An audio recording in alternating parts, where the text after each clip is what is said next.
Evening everyone. So what we're going to do tonight, because it's late on in the evening, this is regarding our J1 MAF housings, where we have two different options, two different sizes. We've had a few people recently with fitting issues. Well, we get this every so often, but we've seen a little bit more of it recently, so I thought I'd do a quick video showing the differences, fitting differences, as well as little bits of information to know on which way round the orientation is and such like that. So first of all, the two different MAF housing sizes we've got. Yeah, so obviously to look at individually, you know, they look pretty much the same. In reality, they are different sizes. Yeah, we have this size, which is for the 1 litre EcoBoost Mark 7, the 1.6 diesels, the 1.5 diesel, the 1.6 petrol that's not an ST. And then the bigger size, which is for the Fiesta ST 180 in particular. So even though the MAF sensor fittings are the same, as they use the same sensor, there are differences into the engine they are applicable to. So these units, as you can see, obviously with the collar system they've got on them, around the base, or whichever way you look at it, is designed to mount to the J1 heat shield. That was their original design. So to pull these out of the way a minute, make some space. So with the J1 shield, you know, a lot of people recognise these. So these shields are obviously unique for the J1 design. The way these work is obviously the MAF housing has this collar. This is actually for mounting. As you can see in there is 4 holes, and in the end of that there is also 4 holes with it. So it's designed to bolt up like so. Yeah, slips through, bolts run through, and it holds it all together in one place. Now with this, fitting can't be an issue. However, some people do just buy these MAF housings just on their own. Yeah, they are designed to be used with the J1 heat shield, but can be used with any induction kit to make up your own, whether you're just changing components, replacing bits, and so on. So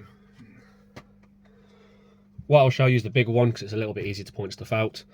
So that is the orientation that they would be in the engine bay. Obviously, if anyone's looked at their standard MAF sensor, they know it slots in, has 2 screws. The sensor will only fit in this one way, obviously because the screws are offset to in relation to the corners, so they will only bolt in that one place.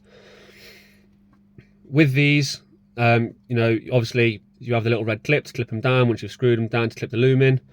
When these are fitted in the engine bay, if you've not got a filter on the end of it already, when you fit these in and put the sensor in and you clip the wiring loom on, the red clip will always face towards the front of the car, or as you're looking at it, you'll be able to see it.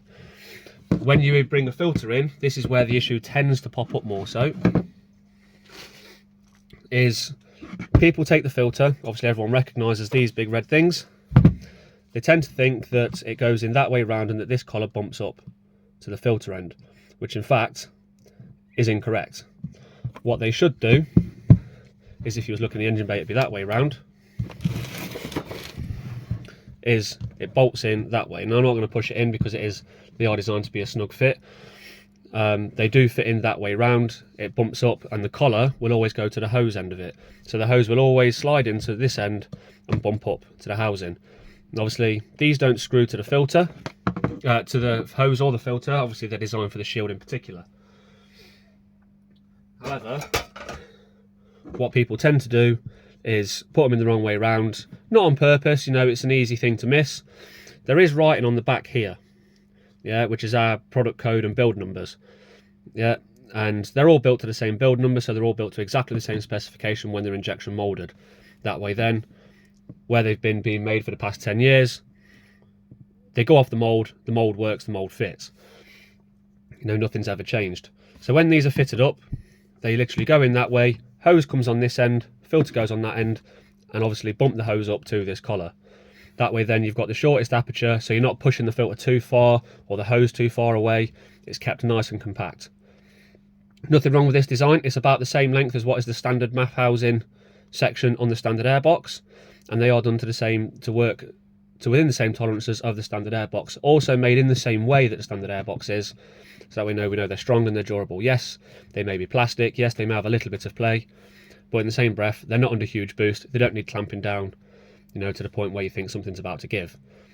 They are purely done in this design because it keeps the cost down, hence why these are miles cheaper than anything else out on the market, and yet just as good. So for anyone who's not 100%, you know, it's easy to see. It's literally a case of, there's the filter, I'll do it anyway. There's the filter, this is a MAF housing. Yeah, so collar end, hose end, non-collar goes to the filter, into the filter, tighten it, nip it down, and you should be able to pick the MAF housing up and hold the filter on place and nothing moves. That is plenty adequate. And same with the hose, you can fit the hose in onto the other end and simply nip it down and it will all hold. When fitted that way, initially you'll bolt it in the car and it's absolutely fine, even though it's the wrong way round. And then after a few miles, or when you try and hit a bit of boost, it all drops into limp mode. You panic, you wonder what it is, you think it's the kit. Then it is the kit to a fashion, but it's purely because it's 180 degrees the wrong way. Put it round the right way, bolt the filter, bolt it all back together. Chances are it's going to be absolutely fine. If the code hangs around, you might need to clear the code. Quite often with the Fiestas, once you turn the engine off and then correct everything, turn the engine back on, it will initially register and it clears its own fault, then it's absolutely fine. This is the correct configuration. So collar to the hose, and then the non-collar end into the filter, regardless of whether it's the 1 litre unit like in my hand here, or the ST unit. Doesn't matter which way is which. Obviously, providing you're using the right one and the right engine, as long as it's fitted the correct way round, you'll never have an issue. Obviously, this is being uploaded to our YouTube channel. We are starting to do more and more bits with it. We will be doing more stuff over the time and in the future. You know, doing the same sort of thing where people have issues with little niggles of fitting. We'll be doing more of the fitting guides on how to do stuff. How to fit basic stuff. A lot of people, obviously, into their modifying, like to do stuff themselves, you know, rather than paying out for it. We will be looking to do more and more of that as time goes on, especially as the weather clears up. We want to do into the new year, we'll be looking to do stuff, something a bit more forward of the driveway mods as such, where a lot of people do fit at home, and we're going to be basically doing it using hand tools, jacks, axle stands and such, just so we can show people that you don't necessarily have to put it up on a ramp to do certain bits and pieces, especially simple stuff like fitting induction kits, short shifters, intercoolers, and so on. You know, we will be looking to show people, more and more people, how to do that. Obviously, a lot of you people that probably watch us have also been customers over the years, and you know, have been regular buyers. You know, you fit stuff all the time. You may take it to shops nearby, because obviously we have people that buy from all over the world from us. But if you've got any questions or queries, obviously never feel like you can't message us. Please feel free, get in touch, drop us an email, contact us on Instagram, Facebook, or the various guises. You know, obviously our Facebook page, someone answers quite often throughout the evening as well. And if, like I say, if you've got any questions or queries, you know, get in touch with us. If you're looking to order and you're not sure if it's suitable for your car, again, feel free to get in touch. If you're after more content, feel free to drop a comment to say the sort of things you want to know, or you know, message us, say, yeah, we want to do something like this, can you show us something like this, and we'll see what we can do from there.